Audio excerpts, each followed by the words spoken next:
उमज्ञानतिमिरन्धस्य ज्ञानञ्जनशलाकया चक्षुरुन्मिलितं येन तस्मै श्रीगुरुवे नमः। श्रीचैतन्यमनोभीष्टं स्थापितं येन भूतले स्वयं रूप कदा मह्यं ददाति स्वपदान्तिकम्। नमो विष्णुपादाय कृष्णप्रेष्ठाय भूतले श्रीमते भक्तिवेदान्त स्वामिनिति नामिने। नमस्ते सारस्वती देवे गौरवाणी प्रचारिणे निर्विशेष शून्यवादी पाश्चात्यदेशतारिणे। नमो महावदन्याय कृष्ण प्रेम प्रदायते कृष्णाय कृष्ण चैतन्य नामिने गौरतुसे नमः। पंचतत्वात्मकं कृष्णं भक्तरूप स्वरूपकं भक्तावतारं भक्ताख्यं नमामि भक्तशक्तिकम्। हे कृष्णा करुणा सिंधु दीनबंधु जगतपते गोपेश गोपिका कांत राधा कांत नमोस्तुते। जयतां सुरतो पंगोन्मम मंदमतेर्गतिः मत सर्वस्वपदाम्भोजं राधा मदन मोहनो दिव्याद्वृन्दारण्यकल्पद्रुमदः श्रीमद्रत्नागर सिंहासनस्थौ श्रीमद् राधाशील गोविंद देवो पृष्ठालिभिः सेव्यमानी स्मरामि।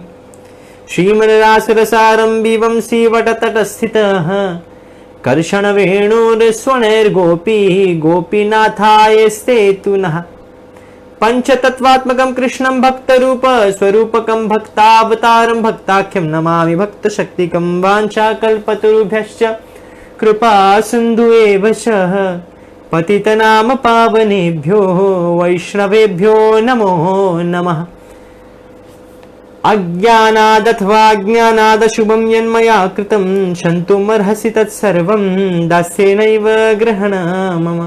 प्रतिज्ञातम गोविन्द न मे भक्तः प्रणश्यति इति संस्मृत्य संस्मृत्य प्राणान् सन्धारयामि अहम्। हरे कृष्णा कृष्ण कृष्ण हरे हरे हरे राम राम राम हरे हरे।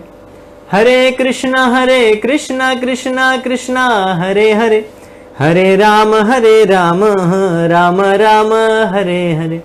हरे कृष्ण कृष्ण कृष्ण हरे हरे हरे राम राम राम हरे हरे।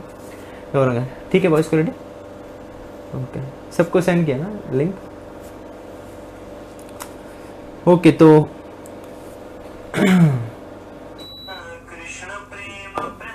हम लोग श्लोक अभी तक उपदेश अमृत के जो पिछला श्लोक था हम लोग ने 8वें श्लोक में इति उपदेश सारम कि सभी उपदेशों का सार क्या है? तन्नाम रूप चरितादि सुकीर्तनानु स्मृत्यो क्रमेण रसना मनसी नियोज्य। तो सभी उपदेशों का सार है कि भगवान का चिंतन हमेशा 24 घंटे करना। स्मरतम सततम विष्णु विस्मरतम न जातुचित।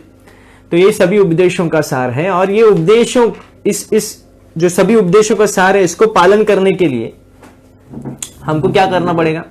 जब तक हम विधि विधान को पालन नहीं करेंगे, जो विधि इस उपदेश अमृत में सर्वप्रथम दिए गए हैं, वाचो वेगम मनसा क्रोध वेगम, फिर उत्साह निश्चय धैर्य अत्याहार प्रयश्च, ये सभी जो विधियां हैं ये जब तक हम उसको ठीक तरह से जीवन में नहीं उतार पाएंगे तब तक हम जो उद्देश्यों का सार है उसको पालन नहीं कर सकेंगे।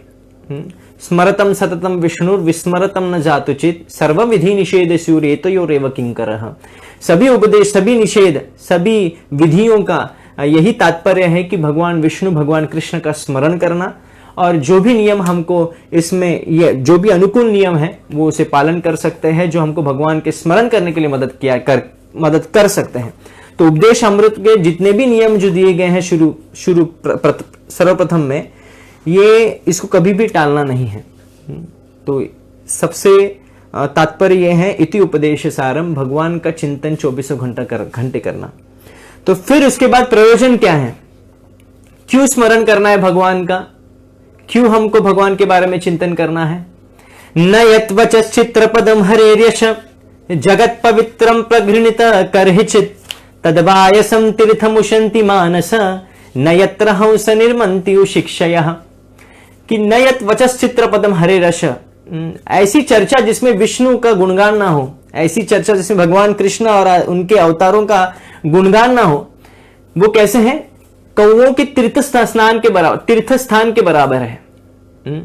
दो प्रकार के पक्षी होते हैं, एक कौओं के जात वाला पक्षी होता है, एक होता है हंस। हंस कहां पे रहता है, हंस एक सुंदर स्थल में जहां पे कमल फूल खिलते हैं, जहां पे एक सुंदर जलाशय होता है, सुंदर निसर्ग होता है, वहां पे हंस वास करते हैं।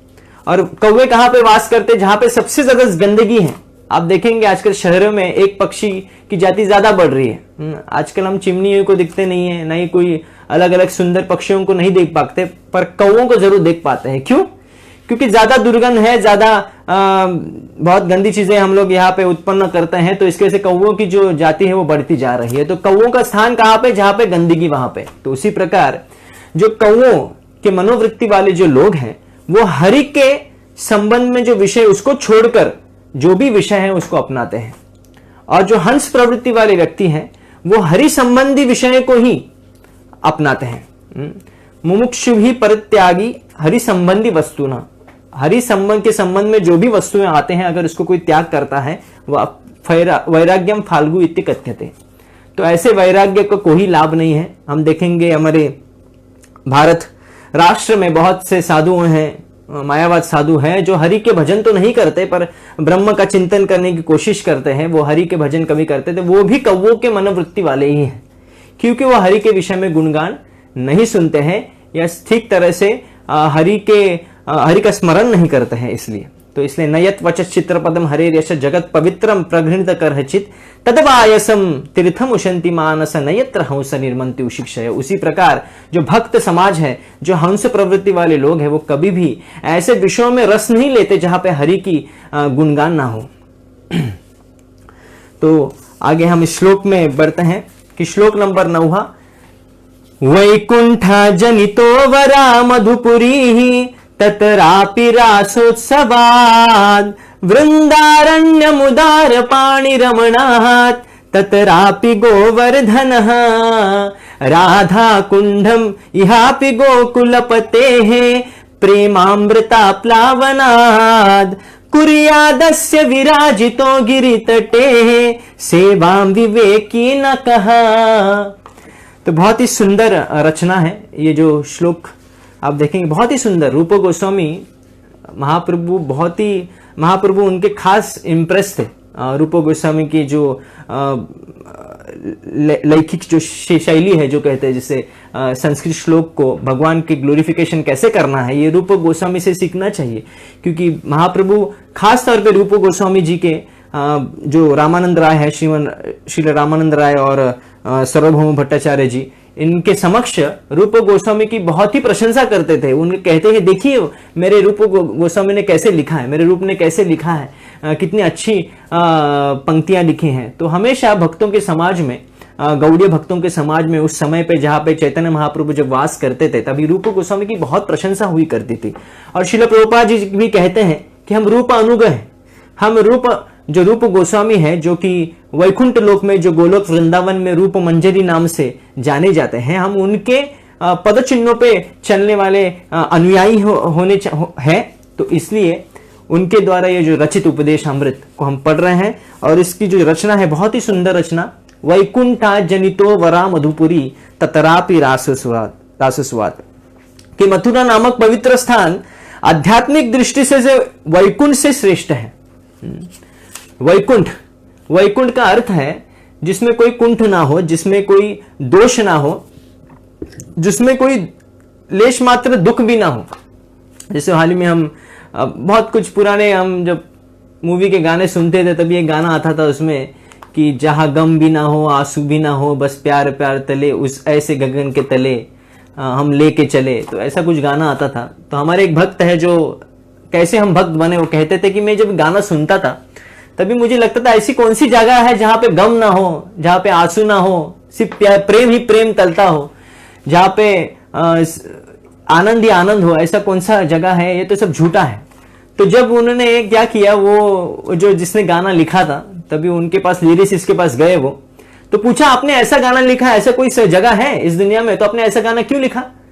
तो उन्होंने कहा कि देखो भाई साहब, हमको पैसा मिलता है, हमको गाने लिखने में पैसा मिलता है, पर फिर भी मैंने ये जो कुछ काव्य पंक्ति लिखी है, और मैंने थोड़ा इंस्पिरेशन मिला था जब मैं कोई भागवत प्रवचन सुन रहा था, वहां पे कुछ वर्णन हो रहा था, तो उस समय वो जो वर्णन से मुझे कुछ इंस्पिरेशन मिला और वैसे मैंने लिख लिया।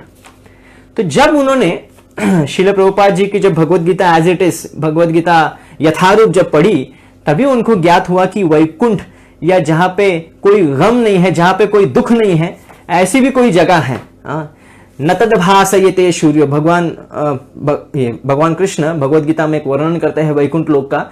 न तद भासयते सूर्यो न सशंक न पावकः यद्गत्वा न निवर्तन्ते तद्धाम परमं मम।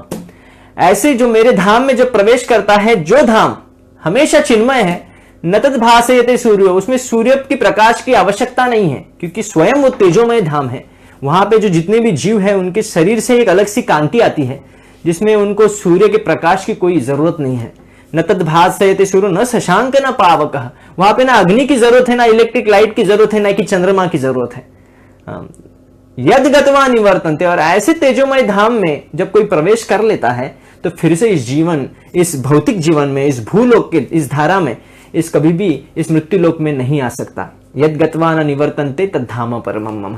तो जब ये श्लोक वो पढ़ते हैं, वो भक्त, वो कहते हैं कि हाँ, ये सच है, ये शास्त्र प्रमाण है कि ऐसा भी कोई देश है। तो हमको इस जगह पे जाने की हमारा जो लक्ष्य होना चाहिए। शिला प्रभुपाद जी के अनेक पर्पट्स में, अनेक तात्पर्य में आप देखेंगे, प्रभुपाद जी हमेशा ये सिद्धांत, ये वाक्य कहते हैं कि everyone should have desire to go back to Godhead, कि हमको हमेशा ये इच्छा, आकांक्षा होनी चाहिए कि हम भगवत धाम एक दिन जाए। हमें एक इच्छा तीव्र होनी चाहिए। कृष्ण भावना रसभाविता मति क्रियेते न तस्य कुतोपि न लभ्यते तत्र लवल्यम अपि मूल्यम एकलम जन्म कोटि स्वीकृते न लभ्यते। कृष्ण भावना में ऐसी रस का आस्वादन होता है जो करोड़ों कितने जन्मों में भी हमको मिल नहीं सकता। तो अगर कभी किसी को अकस्मात ये संधि प्राप्त हो रही है, तो उसको तुरंत उसको स्वीकार लेना चाहिए। तो इस वैकुंठा जनितो वरा मधुपुरी तत्रापि रासस्वाद, तो यहाँ पे मथुरा नामक जो अनुवाद प्रभुपाद जी कहते हैं यहाँ पे कि मथुरा नामक पवित्र स्थान आध्यात्मिक दृष्टि से तो वैकुंठ से श्रेष्ठ है, क्योंकि श्री भगवान वहां पर प्रकट हुए थे। मथुरा पुरी से श्रेष्ठ वृंदावन का दिव्य वन है, क्योंकि वहां भगवान श्री कृष्ण ने रासलीला रचे थे। हम पहले ही वाक्य से, हम पूरा अनुवाद नहीं पढ़ेंगे, हम पहले वाक्य से ही उसके ऊपर पहले सुनेंगे, फिर बाद में अगले वाक्य की तरफ बढ़ेंगे। मथुरा नामक पवित्र स्थान आध्यात्मिक दृष्टि से वैकुंठ से श्रेष्ठ है, क्योंकि श्री भगवान वहां प्रकट हुए हैं। तो वैकुंठ, जैसे कि एक श्लोक में चित्रकेतु महाराज के जो अध्याय, उसमें एक श्लोक आता है जहां पे शिव जी पार्वती को कहते हैं, जब चित्रकेतु महाराज को जो श्राप मिलता है पार्वती से, तो चित्रकेतु महाराज को जरा भी फर्क नहीं पड़ता उस श्राप से। तो वह कहते हैं कि नारायण पर सर्व न कुतश्चन बिभ्यति स्वर्ग अपवर्ग नरकेशु अपि तुल्याथ दर्शन, कि जो नारायण पर भक्त है, जो विष्णु के भक्त है, जो वैष्णव है, वो कभी भी, उनको कोई फर्क नहीं पड़ता वो कहां पे रहे, वो जाए नरक में जाए या भूलोक में रहे या स्वर्ग में जाए या भगवत धाम जाए, उनको कोई भी परवाह नहीं है। क्यों नहीं परवाह है? क्योंकि वह हमेशा कृष्ण भावनामृत में रहते हैं। तो जो व्यक्ति कृष्ण भावनामृत है, तो एक तरह से वृंदावन में ही वास कर रहा है। वृंदावन, ये कोई हमको, जब उसके पिछले श्लोक में हम सुने थे कि तिष्ठम व्रजे तद अनुराग जनानुगामी कालम नयेत अखिलम इति उपदेश सारम, कि व्रज में रहना यही सभी उपदेशों का सार है। भगवान का चिंतन करो। उसके पहले क्या है? तन्नाम रूप चरितादि सुकीर्तनानु। पर वो व्यक्ति व्रज में जो रह रहा है, जो वृंदावन में भला रहे क्यों ना, पर अगर प्रभु इसमें ना चेक करो कि कुछ लिख रहा है डिवोटीज, तो जरा देख लो क्या लिख रहा है, वो क्वेश्चंस है या पर्पट है, तो चेक कर लो जस्ट। Thank you. हाँ, तो तन्नाम रूप चरितादि सुकीर्तन, जब तक हम लोग भगवान के कीर्तन में हम लोग निपुण नहीं हैं, हम लोग भगवान के कीर्तन में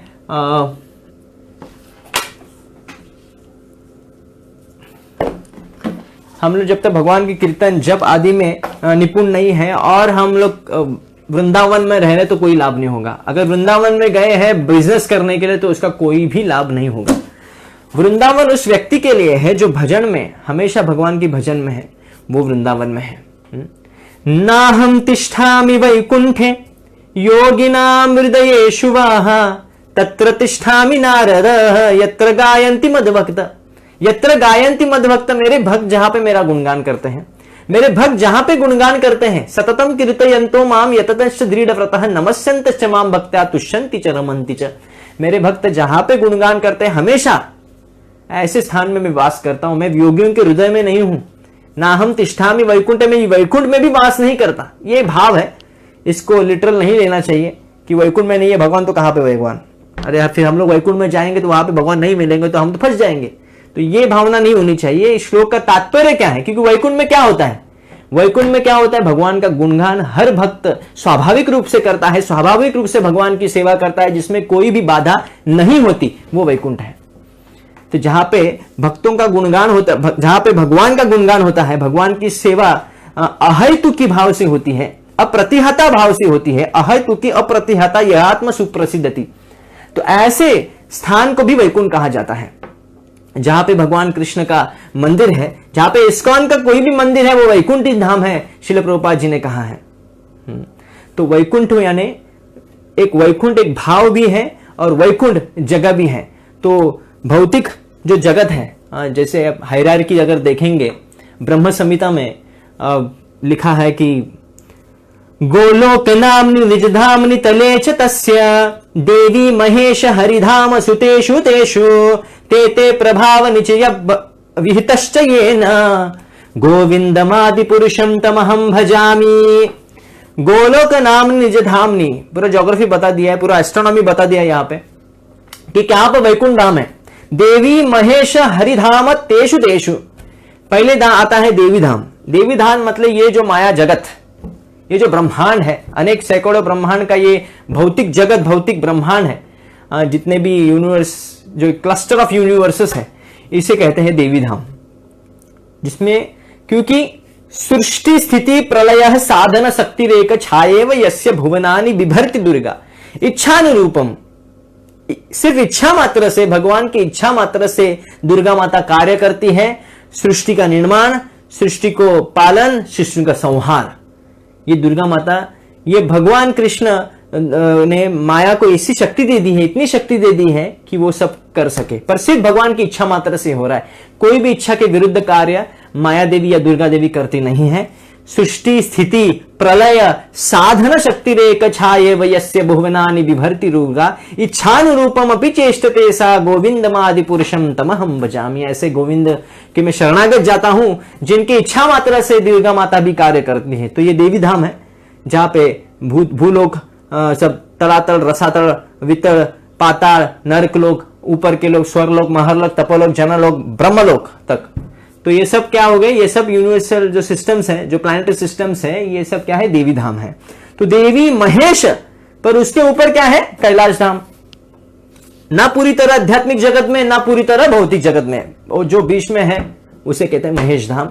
जहां पे खास करके जो शिव जी को आराध्य मानते हैं, जो विष्णु, शैव वैष्णव उसे भी कह सकते हैं, क्योंकि वहां पे सदा शिव का वास होता है। सदाशिव और जो अभी हम लोग जो शिव की कथा सुनते हैं उनमें भेद है, क्योंकि सदाशिव जो है वो विष्णु तत्व सदाशिव है। सदाशिव विष्णु का ही विस्तार स्वरूप है, विष्णु भगवान का ही विस्तार स्वरूप है। तो सदाशिव और लोग जो है उसे कहते हैं कैलाश धाम, देवी महेश धाम, फिर हरिधाम सुतेषु तेषु, उसके ऊपर क्या है, जो आध्यात्मिक जगत है वो है वैकुंठ धाम। और वैकुंठ धाम में अनेक अनेक अवतारों के अनेक अनेक प्लैनेट्स हैं, वहां पे भी लोक हैं अलग अलग। जैसे कि राम जी का एक अलग लोक है, जैसे कहते हैं साकेत धाम, जो भगवान विष्णु के अलग अलग अवतारों का, जैसे अनिरुद्ध, प्रद्युम्न, उसके भी अनेक अलग लोक हैं। और सबसे उससे ऊपर है, उससे ऊंचे हैं गोलोक वृंदावन। तो गोलोक वृंदावन, तो यहाँ पे ये हायरार्की बताई गई है कि ऑर्डर बताया गया है कि कैसे सबसे श्रेष्ठ क्या है। तो इस ऑर्डर को जहां पे लिखा है कि मथुरा नामक पवित्र स्थान आध्यात्मिक दृष्टि से वैकुंठ से भी श्रेष्ठ है। इस ऑर्डर को तत्व भेद नहीं समझना चाहिए कि ये तत्व के द्वारा हमको ऊंचा और नीचा ये बता रहे, ये नहीं समझना चाहिए, बल्कि ये रस आस्वादन करने की बात है। एक होता है रस और एक होता है तत्व। भगवान विष्णु, भगवान कृष्ण, भगवान अनेक भगवान के जो अवतार है नरसिंह, वो सभी संपूर्ण है, सभी पूर्ण अवतार है। कोई अगर विष्णु की पूजा करते हैं, कोई अगर राम का पूजा करते हैं, या कोई भगवान कृष्ण की पूजा करते हैं, उसमें कोई भेद नहीं, क्योंकि स्वयं वो एक ही व्यक्ति है। तो इसका मतलब ये नहीं कि राम जी की जो भक्ति कर रहा है वो छोटा है, या कृष्ण जी की भगवान वो बड़ा है, या विष्णु की भक्ति कर वो बड़ा है। तो ऐसे भेद नहीं करना चाहिए, ये तत्व भेद कभी भी नहीं हो सकता। तो भेद क्या है? रस भेद है। क्योंकि कृष्ण में जो है आप देखेंगे कि जो 64 कलाएं हैं वो सिर्फ भगवान कृष्ण में पाई जाती है। जो 4 एक्स्ट्रा कला जो होते हैं, बंसी बजाना हो, या गोपियों के साथ लीला करना हो, या वात्सल्य यशोदा माता के साथ वात्सल्य भाव का आदान प्रदान करना हो, ये सभी भगवान। और रूप माधुर्य, भगवान जैसा जो रूप है, जहां पर वैकुंठ विष्णु जी भी ललायित रहते हैं ऐसे रूप को देखने के लिए। तो ये भगवान की ये जो कलाएं हैं, 4 कला एक्स्ट्रा विष्णु से के अलावा ये पाई जाती है। तो ये रस भेद में आता है, इसे तत्व भेद में नहीं लाना चाहिए कि भगवान राम जी के जो भक्त है वो कम है। जैसे हनुमान जी राम जी की सेवा करते हैं तो वो इतने उनको शायद से कम आनंद आता होगा, और जो गोपियों को जो भगवान कृष्ण की सेवा में उनको शायद से ज्यादा आनंद आता होगा। तो ये तत्व भेद हमको कभी भी नहीं करना चाहिए, क्योंकि तत्व भेद की बात नहीं है। क्योंकि हम गौड़ीय संप्रदाय के हैं, हमारा कर्तव्य है कि हम इस गौड़ीय पद पे चले। तो और गौड़ीय सिद्धांत यही है कि गोपी भर्तुः पदकमलयोर दास दासानुदास। नाहं विप्र न च नरपतिर् न वैश्यो न शूद्रो, नाहं वर्णी न च गृहपतिर्नामनस्थो यतिर्वा, किंतु प्रोज्ञा निखिलेषु पूर्णामृताब्धेर गोपी भर्तुः पदकमलयोर दास दासानुदास। तो ये महाप्रभु का सिद्धांत है कि हम क्या है? गोपी भर्तु पद। ना हम ब्राह्मण है, ना वैश्य है, ना शूद्र है, ना क्षत्रिय है, ना हम ब्रह्मचारी है, वनप्रस्थ सन्यासी है। हम क्या है? गोपी भर्तु पदकमलयोर। जो गोपियों की सेवा में लगे हुए हैं, ऐसे आचार्यगण के पद चिन्हों पे हमको चलना है। हम उनके दास के दास के दास के दास है। तो ये हमारा गौड़ीय सिद्धांत है, बहुत ही ऊंचा सिद्धांत है। तो इसका मतलब नहीं कि हनुमान जी अगर राम जी की पूजा करें उनको कम आनंद मिलता है और उनको थोड़ा जेलसी होता है गोपियों से, अरे उनको कितना ज्यादा आनंद। तो ऐसा कभी भी नहीं है। कभी भी जो साकेत धाम में जो राम जी की सेवा में करने वाले, या वैकुंठ धाम में जो विष्णु की ऐश्वर्य भाव से जो सेवा कर रहे हैं, वो कभी भी उनको लगता नहीं है कि नहीं हमको गोलोक में जाना चाहिए। ये जरूरी नहीं है। तो ये जो भेद है ये रस भेद है, तो हमको समझना चाहिए। जिस प्रकार 5 रस होते हैं, शांत, दास्य, साख्य, वात्सल्य, माधुर्य। जो दास्य रस में है, जो भगवान की सेवा कर रहा है, ऐसा नहीं कि उसको कम आनंद मिलता है, वो अपने रस में उसको पूर्ण आनंद मिलता रहे। जैसा रस भगवान के साथ आस्वादन करता है वैसा रस। जैसे कोई डाउट करता है कि अरे चैतन्य महाप्रभु जी तुकाराम महाराज को मिले हैं, तो तुकाराम महाराज को अलग मंत्र क्यों दिया, हमको अलग मंत्र दे दिया, ऐसे क्यों? या हम जो हरे कृष्ण महामंत्र करते हैं, पर वारकरी संप्रदाय तुकाराम महाराज के जो अनुयायी हैं वो राम कृष्ण हरि करते हैं, ऐसा मंत्र करते हैं।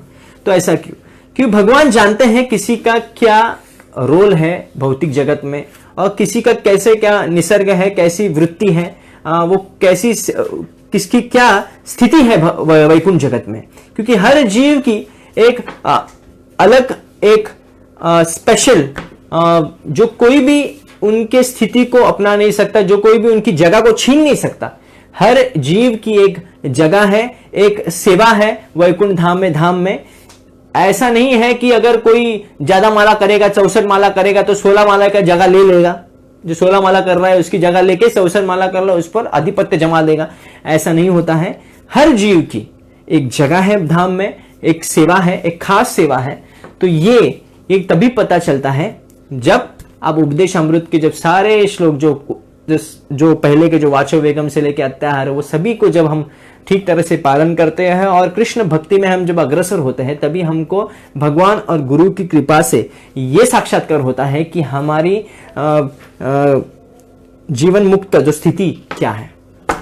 तो मथुरा नामक पवित्र स्थान आध्यात्मिक दृष्टि से वैकुंठ है। बहुत लोगों को ऐसा लगता है कि कर्मी लोगों को खास करके, कि इनको लगता है कि शायद से वैकुंठ धाम ऐसा कुछ होगा नहीं, ये नहीं होगा, ये क्या किसने देखा है, क्या प्रूव किया है। पर आप देखेंगे ऐसे कर्मी लोग जो हैं वो क्या करते हैं, वो ज्यादा फैंटेसी वर्ल्ड में जीना भी बहुत पसंद करते हैं।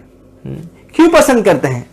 वो हमेशा ऐसे मूवीज देखना पसंद करते जहां पे सुपर हीरोज हो, जहां पे थोड़ा हैरी पॉटर जैसी मूवी हो, या थोड़ा फिक्शनल हो, थोड़ा ग्लैमरस और फिक्शनल स्टोरीज हो, जिसमें सच्चाई ना हो, बहुत कुछ अद्भुत दिखाया हो। ऐसे स्टोरीज, ऐसे कहानियां लोगों को बहुत आकर्षित करती हैं। पर जब वही कहानियां जब शास्त्र प्रमाण के रूप में सामने आती हैं कि नहीं, भगवान का धाम ऐसा है, चिन्मय है, जहां पे कोई भी दुख नहीं है, तो उनको क्या लगता है, उनको श्रद्धा नहीं होती। तो जैसे जब तक श्रद्धा नहीं होगी तब तक आपको आध्यात्मिक ज्ञान की कभी लाभ नहीं हो सकता। इसलिए भक्तों को देखना चाहिए कि हमको पूरी श्रद्धा हो शास्त्र प्रमाण पे। श्रद्धावान लभते ज्ञानम तत्परः संयतेन्द्रियः ज्ञानम लब्धा पराम शांतिम अचिरेणाधिगच्छति। जिस व्यक्ति के में श्रद्धा है, जो भक्त के पास श्रद्धा, बहुत अच्छी तरह से श्रद्धा है भगवान के प्रति, भगवान के वचन के प्रति, शास्त्र के प्रति, ऐसे व्यक्ति के अंदर पराम शांति में, उसको परम शांति की अनुभूति होती है। अचिरेणाधिगच्छति, और बिना कोई समय गवाए वो भगवत धाम में प्रवेश कर सकता है। जिसकी श्रद्धा, और श्रद्धा हम देखेंगे कि हम जो तीसरे चौथे श्लोक में भी हम देखे थे, सुने थे कि कैसे वैष्णव की भी 3 स्तर होता है। वो श्रद्धा के बल के ऊपर होता है। श्रद्धा जिसकी ज्यादा है वो उत्तम भक्त है, श्रद्धा जिसकी कम है वो उनका निष्ठ अधिकारी है। तो इसलिए श्रद्धा रखनी चाहिए हमें। तो आप देखेंगे कि हमको क्यों इस पर विश्वास करना चाहिए कि हाँ वैकुंठ धाम है। कि आप देखेंगे, आप अलग अलग धर्म, अलग अलग पंथ है, आप देखेंगे सभी पंथों में आप देखेंगे कहीं ना कहीं ऐसा लिखा है भगवत धाम है, भगवान का धाम है, या स्वर्ग, कम से कम स्वर्ग तो लिखा ही लिखा है। आप देखेंगे इस्लामी, या कभी देख सकते हैं, या जीसस क्राइस्ट के जो बिब्लियोलॉजिकल स्क्रिप्चर्स है उसमें भी लिखा हुआ है। तो हम वैदिक शास्त्र में पूरी तरह इसके बारे में ज्ञान है। और इतना ही नहीं, जो वैज्ञानिक लोग कितनी खोज करते हैं कि इस पृथ्वी के बाहर क्या है, और हमेशा वो खोज करते रहते हैं, उनके रिसर्च का कोई भी अंत नहीं है। कि जैसे ही वो एक प्लैनेट को डिस्कवर करते हैं, फिर दूसरा प्लैनेट के बारे में उनको पता चलता है कि हाँ ऐसा भी कोई प्लैनेट है, ऐसा भी कुछ है। तो एक एक प्लैनेट के बारे में उसको कोई पूरी जानकारी नहीं है। पर वैदिक शास्त्र आपको सभी जानकारी, सब कौन से लोक में कौन रहते हैं ये भी आपको बता देते हैं। और इतना ही नहीं, आप देखेंगे शास्त्र, जिन्होंने भी ऐसे शास्त्र को प्रमाण बनाया है, जिस शास्त्र का प्रचार किया है, वो कोई सामान्य व्यक्ति नहीं है। ये सब जो आचार्य हैं, जैसे शंकराचार्य हो, या श्रीमन रामानुजाचार्य हो, या श्रीमन माधवाचार्य हो, ये सब आप देखेंगे बहुत ही अद्भुत आचार्य। उनकी जो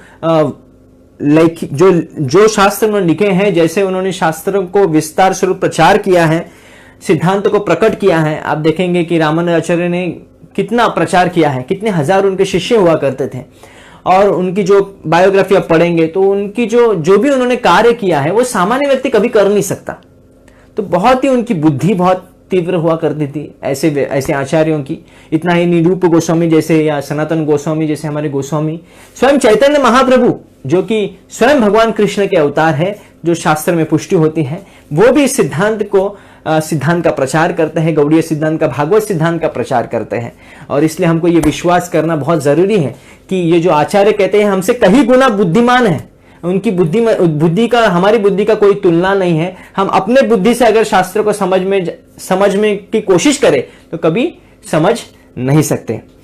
बहुशास्त्र बहुवाक्य चित्ते भ्रमः साध्य साधना श्रेष्ठ नाहय निश्चय। बहुत ज्यादा शास्त्र पढ़ेंगे, ये पढ़ेंगे, वो पढ़ेंगे, न्यूज़पेपर भी पढ़ेंगे, टीवी भी देखेंगे, सब करेंगे, तो क्या होगा, दिमाग भ्रमित होने वाला है। हम बहुत लोगों की बात सुनेंगे तो भ्रमित हो जाएंगे।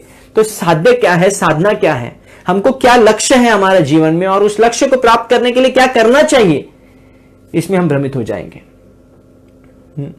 इसलिए हमको पता होना चाहिए, हमको बहुत समय कम है, तो हमको क्या शास्त्र का आधार लेना चाहिए। हमको गुरु चुनना चाहिए, एक ऐसा गुरु जो हमको हमारा उत्तरदायित्व ले सके, जिसमें हम भक्ति में अग्रसर हो सके। तो यहाँ पे हम आगे बढ़ते हैं। मथुरा नामक पवित्र स्थान आध्यात्मिक दृष्टि से वैकुंठ से श्रेष्ठ है, क्योंकि श्री भगवान वहां पर प्रकट हुए हैं। मथुरापुरी से श्रेष्ठ वृंदावन का दिव्य वन है, क्योंकि वहां भगवान श्री कृष्ण ने रासलीला रचाई थी। तो हमको देखना चाहिए कि पहले कौन व्यक्ति धाम जा सकता है। अंतकाले च मामेव स्मरण मुक्त्वा कलेवरम यह प्रयाति समदभावम याति नास्त्यत्र संशयः। जो व्यक्ति अंतिम समय पे भगवान का स्मरण करता है वो भगवान के धाम जाता है। यान्ति देवम मद यज्ञनोपि माम, भगवान कहते हैं कि जो मेरी पूजा करता है, मेरी भक्ति करता है, अनन्य भाव से वो मेरे धाम प्रवेश करता है। तो ऐसा व्यक्ति, जब तक हम कृष्ण भावनामृत, पूरी तरह कृष्ण भावनामृत होते नहीं है, तब तक हम भगवत धाम में प्रवेश नहीं कर सकते। श्रील प्रभुपाद जी एक एग्जाम्पल हमेशा एक बार कहे थे कि जब तक आपको छोटी सी भी 1% भी अगर आसक्ति है, आपको अगर गुलाब जाम के प्रति भी आसक्ति है, कृष्ण 1% गुलाब जाम के प्रति आसक्ति है और 99% कृष्ण के प्रति आसक्ति है, फिर भी आप वैकुंठ धाम नहीं जा सकते। तो बहुत जरूरी है कि पूरा 100% हमको कृष्ण के प्रति शरणागत होना चाहिए। जब ये 100% आसक्ति होगी तभी हम भगवत धाम जाने के अधिकारी होंगे। और टेस्ट कैसे होता है?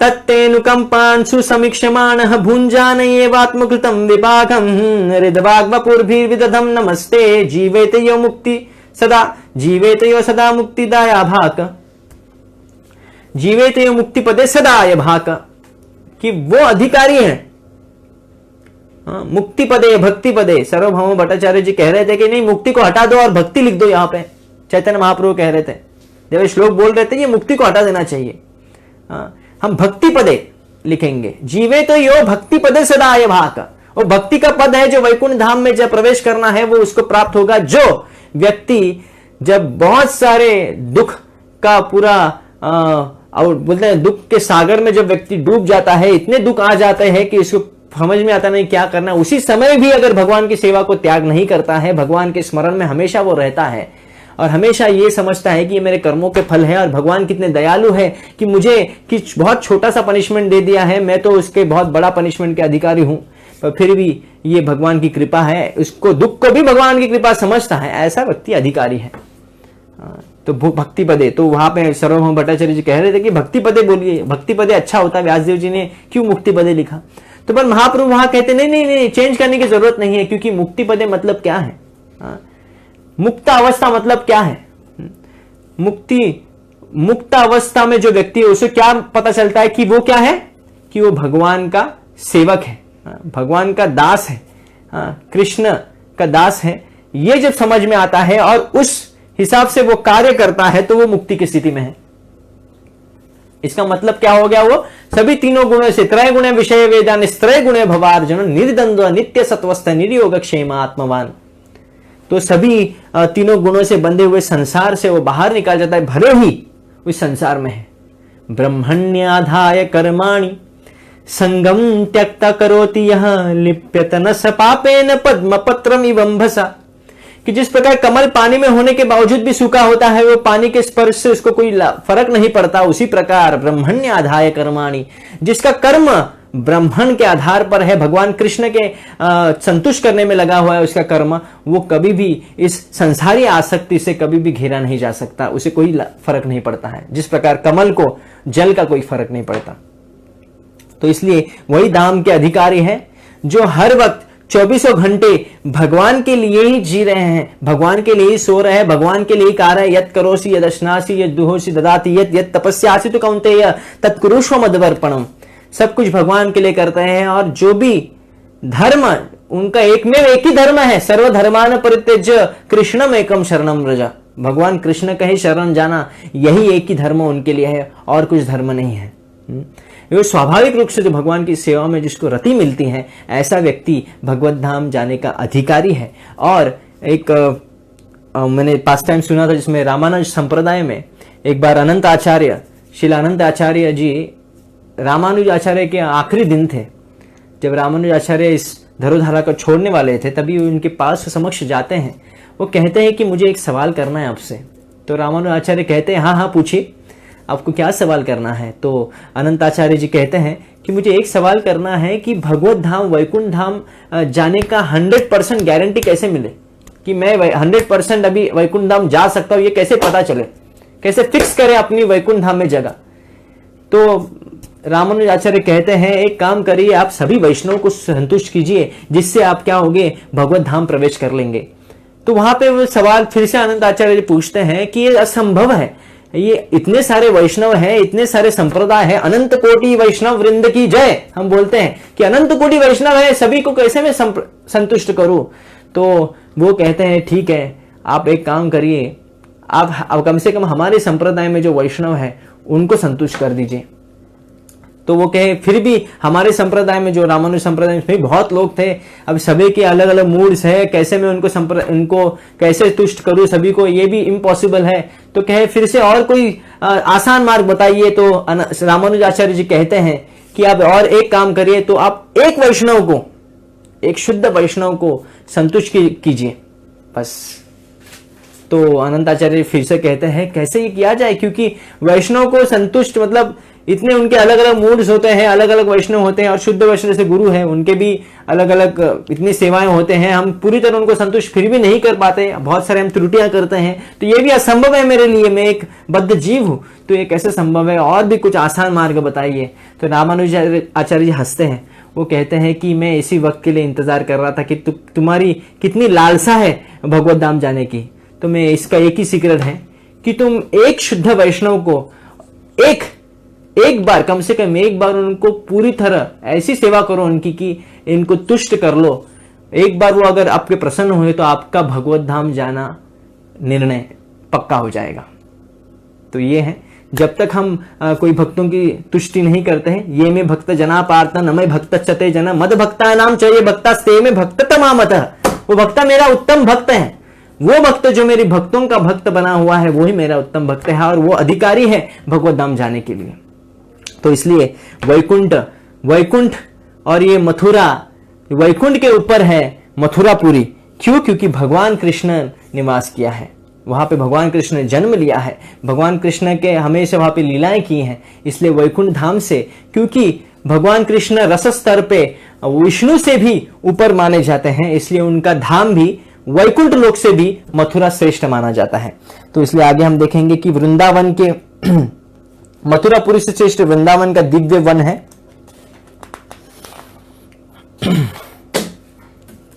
तो ये जो मथुरा है, यह वृंदावन है, ये अधिकार क्षेत्र है, हर एक जीव का अधिकार होता है, वो जितना अधिकार उसको प्राप्त है वो उतना ही वो उस हद तक जा सकता है। जिस प्रकार एक कंपनी में बहुत सारे एम्प्लॉयज होते हैं, हर किसी का एक अलग अलग अधिकार होता है। वो सीईओ के पीसी में जाके वो सीईओ की पीसी नहीं खोल सकता। जो सीईओ होता है, जो कंपनी का बॉस होता है, उसका लैपटॉप में जाके पासवर्ड डाल के उनके सब फाइल्स खोल नहीं सकता है, उनके जो सीक्रेट चीजें हैं वो नहीं देख सकता है। पर उनका जो सेक्रेटरी है, उनका जो खास आदमी हो सकता है, खास व्यक्ति हो सकता है, जो सेक्रेटरी हो सकता है, उसको उसने पासवर्ड दिया होगा क्योंकि बहुत ही विश्वासु है वो, उसलिए दिया होगा। तो उसको वो अधिकार दिया जाता है कि उसके सीक्रेट चीज जो क्या क्या है, उसके क्या क्या उसने शेयर्स के रेट्स लगा है या क्या क्या है, वो सब उसको पता होता है सेक्रेटरी को। उसी प्रकार जो भगवान के भक्त जो प्रतिनिधि है, उनका कोई एकदम खास होगा, उसको ही इस उसको ही अधिकार प्राप्त होगा मथुरा का, वृंदावन का, आगे मथुरा में वास करने का या वृंदावन में वास करने का। ये अधिकार क्षेत्र है। ये अधिकार क्षेत्र हम जबरदस्ती नहीं ला सकते या जबरदस्ती नहीं प्राप्त कर सकते। ये अधिकार शक्ति पाई जाती है सेवा के बल पे। जो अधिक सेवा करता है, जो स्वाभाविक रूप से भगवान की सेवा करता है, उतना उसको अधिकार मिलते जाता है। तो जैसे कि श्रद्धा, साधु संग, भजन क्रिया, अनर्थ निवृत्ति। श्रद्धा होती है, साधु संग करता है व्यक्ति, भजन क्रिया जब करते हो, फिर अनर्थ निवृत्ति होती है। जब साधना अच्छी करने से साधु संग में अनर्थ की निवृत्ति होती है, तभी निष्ठा, रुचि, आसक्ति, भाव, प्रेम ये स्तर आ जाता है। और ये जो निष्ठा जो है, वो निष्ठा एक तरफ का ये अधिकार दिया जाता है कि भगवान हमको ये निष्ठा दे देते, प्रदान करता है, क्योंकि हमारे अनर्थ निवृत्ति हो चुकी है। इसलिए उपदेश अमृत के जो सर्वप्रथम जो श्लोक है वो अनर्थ निवृत्ति के लिए बहुत जरूरी है। वाचो वेगम है, अत्ताहार प्रयश्च, ये सब जो श्लोक है बहुत जरूरी है। तो जब तक अनर्थ निवृत्ति नहीं होगी, हम तब तक उस अधिकार क्षेत्र में प्रवेश नहीं कर सकते जिसमें हमको धाम में वास करने मिल सके या धाम के बारे में जान सके। हम तो ये अभी सिर्फ पढ़ के, जैसे मैं के सामने पढ़ के बता रहा हूं, पर ये साक्षात्कार होना ये अलग बात है और पढ़ के बात करना अलग है। तो इसलिए ये साक्षात्कार तभी होता है, इसकी अनुभूति तभी होती है जब आप में ये कल्मश नहीं होते, अनर्थ की निवृत्ति हो जाती है। तो यहां पे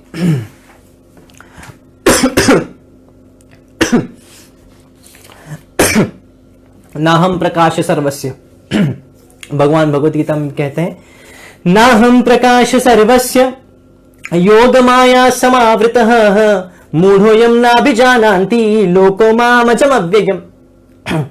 भगवान तो सबके समक्ष होने के बावजूद भी दिखते नहीं है। अंडांतरस्थम परमाणु चयंतरस्थम, भगवान कहते हैं हम सर्वस्य प्रभो मत सर्वम प्रवर्तते। सभी में भगवान, सब कुछ भगवान में है, भगवान सब में, सभी चीजों में है, वास करते हैं। फिर भी हमको भगवान समक्ष हमको दिखते नहीं। क्यों नहीं दिखते? ना हम प्रकाश सर्वस्य, मैं सबके लिए प्रकट नहीं होता हूं। योग माया समावृत, योग माया के द्वारा एक पर्दा, एक कर्टन हमारे सामने लगा हुआ है। क्योंकि हम इस आंखों से, नैनों से, हम इंद्रियों से विषय वस्तु का ही भोग करना चाहते हैं। जब तक ये भोग की लालसा रहे तब तक हमको भगवान दर्शन नहीं करेंगे।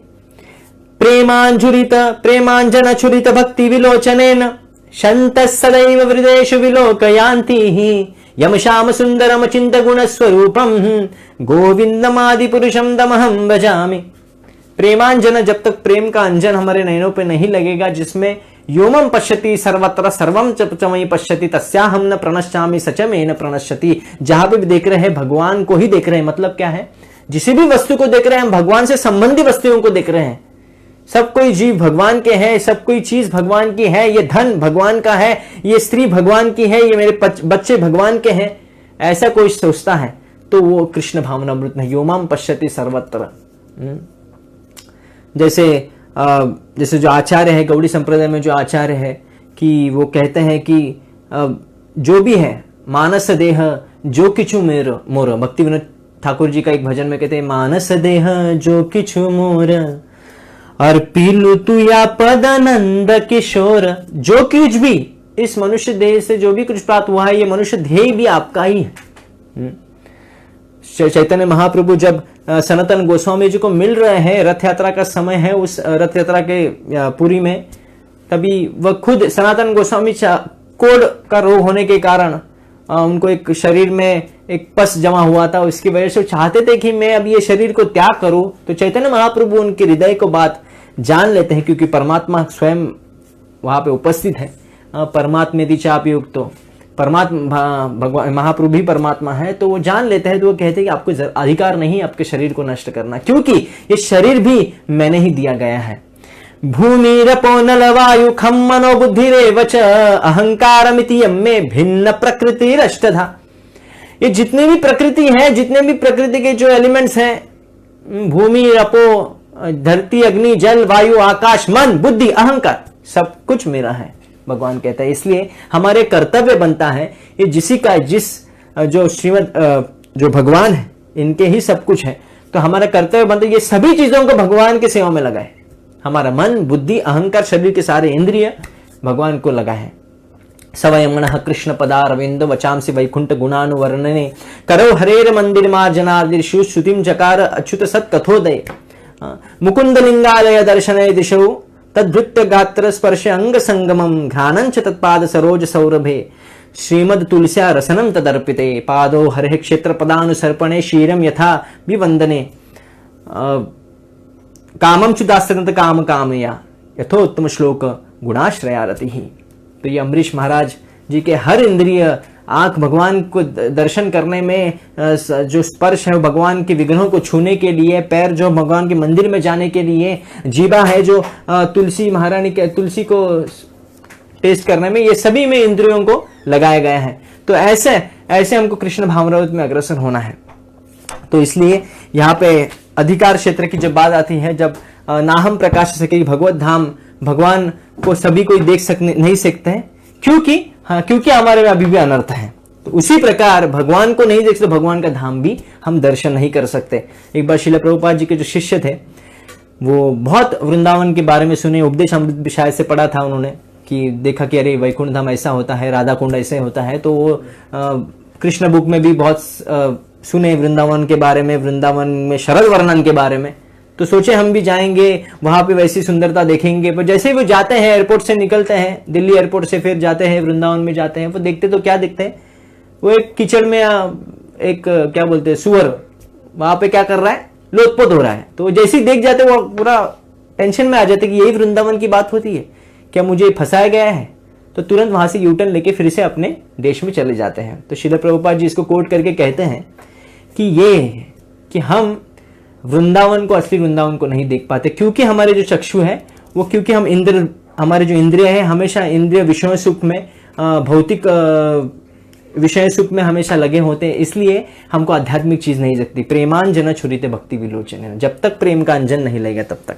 तो अधिकार के बारे में हमने सुना, हमको जितना अधिकार है उतने हद तक ही हम पहुंच सकते हैं। अगर अधिकार नहीं है व्यक्ति को तब तो उसको वैकुंठ धाम के बारे में जानने का भी उसको कोई भी संधि प्राप्त नहीं हो सकती।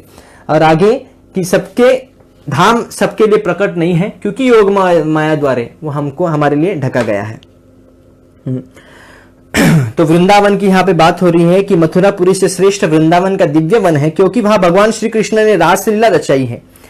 वृंदावन के वन से भी श्रेष्ठ गोवर्धन पर्वत है, क्योंकि इसे भगवान श्री कृष्ण ने अपने दिव्य हाथ से उठाया था और यह उनकी विविध प्रेममयी लीलाओं का स्थल रहा है। और इन सबों में परम श्रेष्ठ श्री राधा कुंड है, क्योंकि यह गोकुल के स्वामी भगवान श्री कृष्ण के अमृतमय प्रेम से आप्लावित रहता है। तब भला ऐसा कौन बुद्धिमान व्यक्ति होगा जो गोवर्धन पर्वत की तलहटी पर स्थित इस दिव्य राधा कुंड की सेवा करना नहीं चाहेगा। तो हम पूरा अनुवाद पढ़ लिया अभी। तो इसमें आप देखेंगे कि वैकुंठ से भी श्रेष्ठ मथुरा है, मथुरा से भी श्रेष्ठ वृंदावन है, और वृंदावन से भी जो सर्वोपरि है वो क्या है, गोवर्धन है। और गोवर्धन से भी सर्वोपरि है, उसके ऊपर क्या है, गोवर्धन के तट पे जो राधा कुंड है वो है। तो हम देखेंगे कि यहाँ पे एक श्लोक है जिसमें कहते हैं कि हंतयम अद्रिरबल हरिदास वर्यो यद राम कृष्ण चरण स्पर्श प्रमोद मनम तनोति सहगो गणयोस्तयोर्यत पणिया सुयवास कंदर कंद मुलैहि। कि क्योंकि भगवान कृष्ण जैसे पूर्ण पुरुषोत्तम भगवान कृष्ण ने जन्म लिया है मथुरा में, इसलिए मथुरा धाम की महिमा गाई जाती है। पर महिमा क्योंकि उन्होंने ज्यादातर जो लीला है, जो वात्सल्य रस का जो लीला प्रकट किया है वो वृंदावन में किया गया है। अनेक जो गोपियों के साथ जो लीला किया है वो वृंदावन में किया गया है। इसलिए मथुरा से भी श्रेष्ठ है वृंदावन, क्योंकि वहां पे सभी रसों को, खास करके वात्सल्य रस जो एकदम घनिष्ठ जो संबंध है, वात्सल्य रस और साख्य रस और माधुर्य रस की जो लीला है वो खास करके वृंदावन में की गई है। इसलिए वो वृंदावन धाम का मथुरा से भी ज्यादा महत्व है यहाँ पे। तो यहाँ पे गोवर्धन, जैसे वृंदावन में सर्वोपरि कहा गया है कि गोवर्धन, क्योंकि गोवर्धन में अनेक लीलाएं हुई है। क्योंकि और गोवर्धन को कभी कभी भक्त वर्ग, हरिदास वर्ग कहा जाता है, क्योंकि हरिदास में सबसे श्रेष्ठ भी माना जाता है। क्यों? क्योंकि भगवान की सेवा में हमेशा तत्पर रहते थे गोवर्धन। जब भी कोई लीला करनी है तो गोवर्धन पूरी तैयारी से सब कुछ रेडी करते थे। जो गायें हैं उनको चरने के लिए सुविधा प्रदान करते थे, जो फल फूल सब कुछ वहां पे करते थे। और इतना ही नहीं, भगवान कृष्ण ने जब इंद्र का जो प्रकोप हुआ था, जब इंद्र ने पूरा बदला लेने की कोशिश की थी कि मेरी पूजा क्यों रोकी, और उस पूजा रोकने के लिए मैं तुमको सबक सिखाऊंगा, तो ये सबक सिखाने में लग रहे थे। तो उन्होंने सामंतक ने सामंतर ना, जो क्या बोलते हैं इसको, बहुत तेज बारिश करवाई उन्होंने। और जब बारिश हुई तभी भगवान ने क्या किया, गोवर्धन को अपने उंगली पे लेके सभी वृंदावन वासी को बचाया था। तो ये गोवर्धन, क्योंकि भगवान ने खुद उसको अपने हाथों से उठाया, इसलिए भी उसको श्रेष्ठ माना जाता है। और बहुत सारी गोपियों का लीला भी गोवर्धन में, और भगवान कृष्ण के सखाओं के साथ भी लीला गोवर्धन में हुई है। तो उसके आगे आप देखेंगे कि लिखा है कि क्योंकि गोकुल, ये श्री कृष्ण ने अपने दिव्य हाथ से उठाया था, और वह गोवर्धन की बात है यहाँ पे, यह उनकी विविध प्रेममय लीलाओं का स्थल रहा है। और इन सबों में परम श्रेष्ठ है श्री राधा कुंड, क्योंकि वह गोकुल के स्वामी भगवान कृष्ण के अमृतमय प्रेम से अप्लावित रहता है। तो इससे भी श्रेष्ठ कहा गया है राधा कुंड।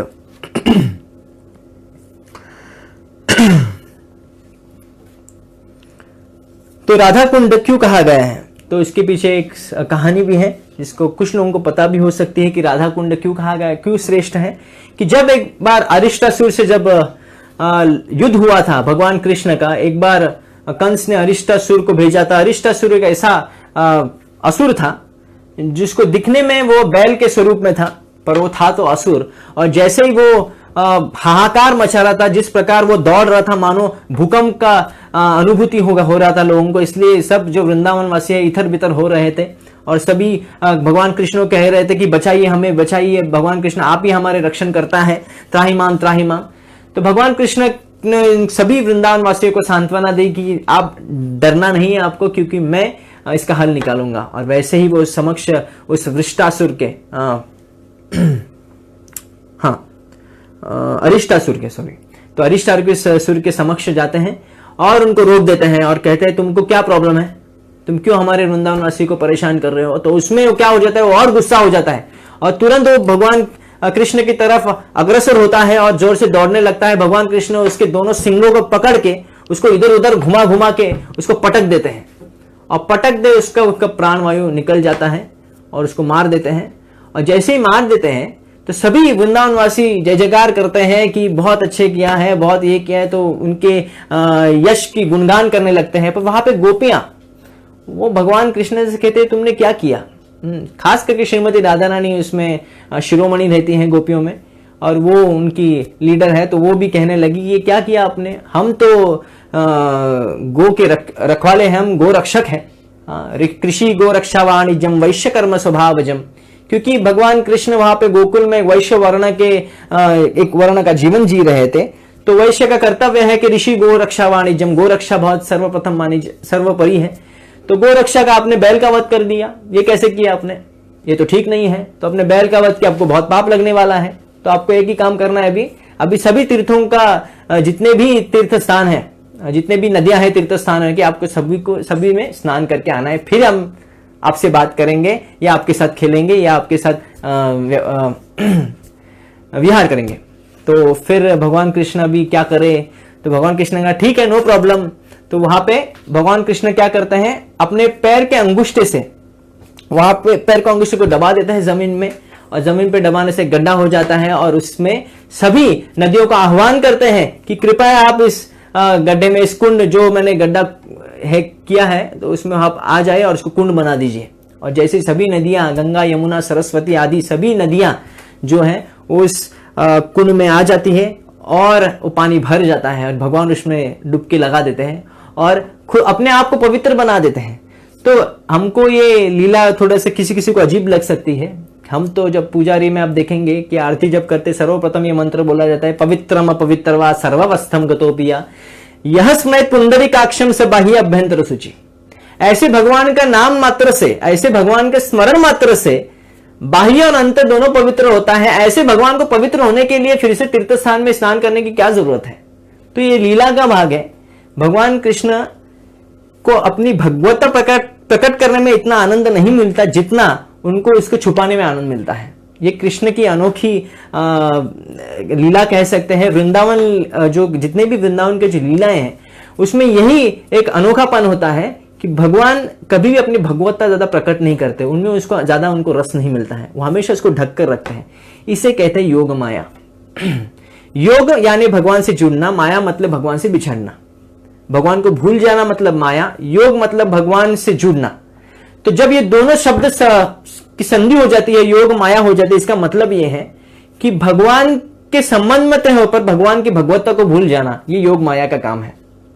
यशोदा माता भगवान कृष्ण से, जैसे देवकी माता को पता है कि भगवान कृष्ण विष्णु है अथवा सर्वोपरि है, वो सभी भोक्ताराम यज्ञ तपस्याम सर्वलोक महेश्वरम है, पर यशोदा माता इस बात को कभी भी मानती नहीं थी, क्योंकि वो समझती थी कि नहीं ये सब ऐसे ही बोलते हैं, ये तो मेरा ही भगवान हो कुछ भी न हो, मेरा पुत्र है बस, अगर वो खाएगा नहीं तो मर जाएगा, ऐसी समझती थी।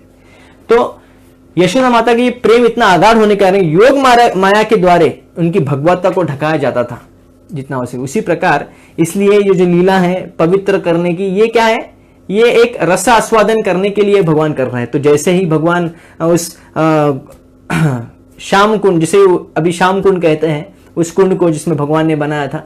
तो उसमें जैसे ही डुबकी मारते हैं खुद को पवित्र करते हैं, क्योंकि सभी नदियों का वहां पे, सभी तीर्थ के नदियों का वहां पे प्रवेश हुआ है, इसलिए वहां पे स्नान करके फिर बाहर आ जाते हैं। तो भगवान कहते हैं कि अभी आप गोपियां, आप लोग पापी हो। तो क्यों, हम क्यों पापी हैं? नहीं, आप अपराधी हैं, पापी भी हैं। क्यों? क्योंकि आपने असुरों का साइड लिया। क्यों? क्योंकि अरिष्टासुर भले ही बैल जाति, गो जाति का था, फिर भी वो असुर था, उसने सिर्फ वेश धारण किया था बैल बनने का। तो इसलिए आप, क्योंकि हम असुरों के साइड में ले, इसलिए आप अपवित्र हो चुके, इसलिए आप अभी आप लोग मुझसे बात नहीं करना है। अब मैं आपसे विहार नहीं करूंगा।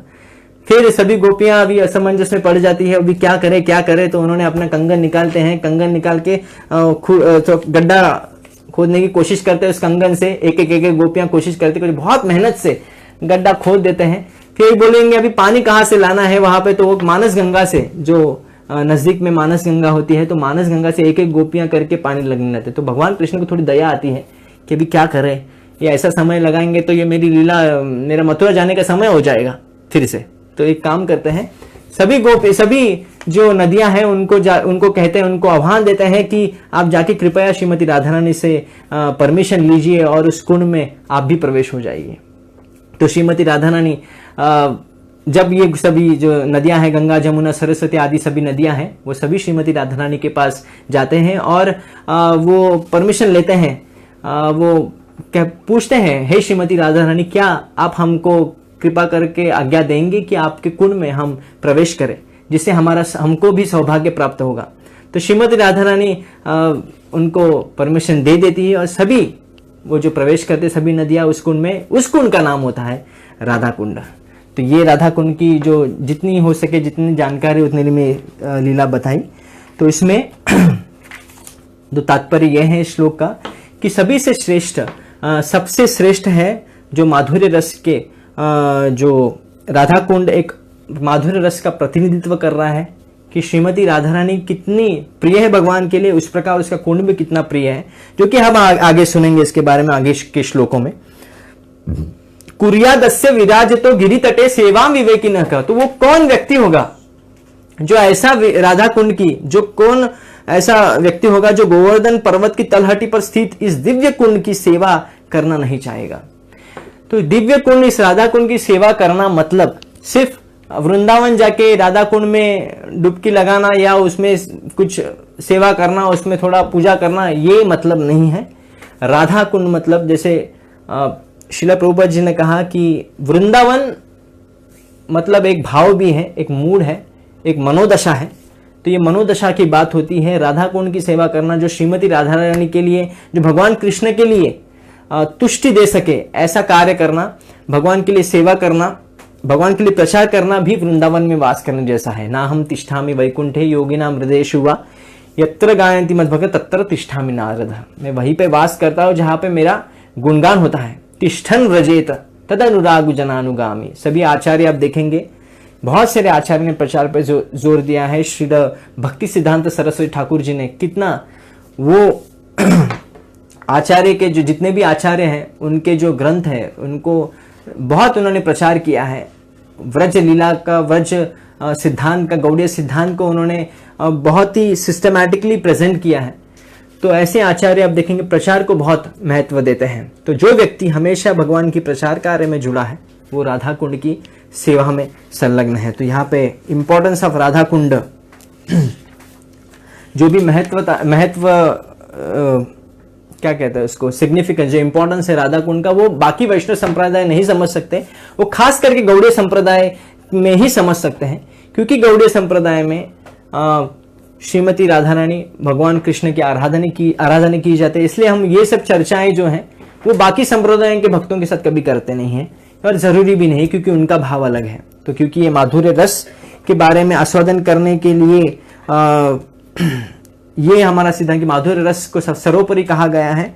दिव्य बुद्धि के युक्त से युक्त कोई भी व्यक्ति ऐसा करना नहीं चाहेगा। लेकिन राधा कुंड के महत्व को न तो अन्य वैष्णव संप्रदाय वाले समझ सकते हैं और न ही भगवान श्री चैतन्य महाप्रभु की भक्ति में अरुचि रखने वाले लोगों की राधा कुंड के आध्यात्मिक महत्व तथा उसकी दिव्य प्रकृति को समझ सकते हैं। इसी प्रकार राधा कुंड मुक्ततया गौड़ीय वैष्णव द्वारा पूजित है, जो भगवान श्री कृष्ण श्री चैतन्य महाप्रभु के अनुयायी हैं। तो इसलिए जो पवित्र है, क्योंकि राधा कुंड अत्यंत पवित्र है, तो उससे श्रद्धा से हमको व्यवहार करना चाहिए। हमें राधा कुंड की मनोदशा को अपने हृदय में रखना चाहिए।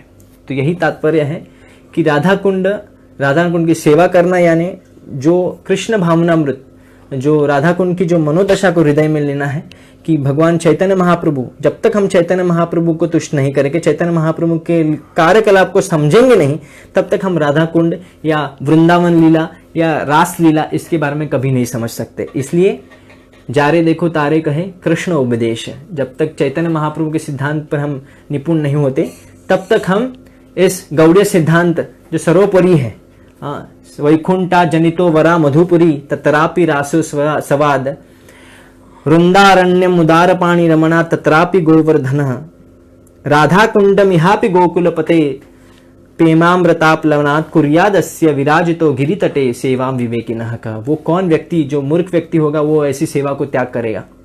इसलिए अभी तक इतना ही। अगले बार में हम अगला श्लोक लेंगे। श्री चैतन्य महाप्रभु की जय, श्रील प्रभुपाद की जय। हरे कृष्ण।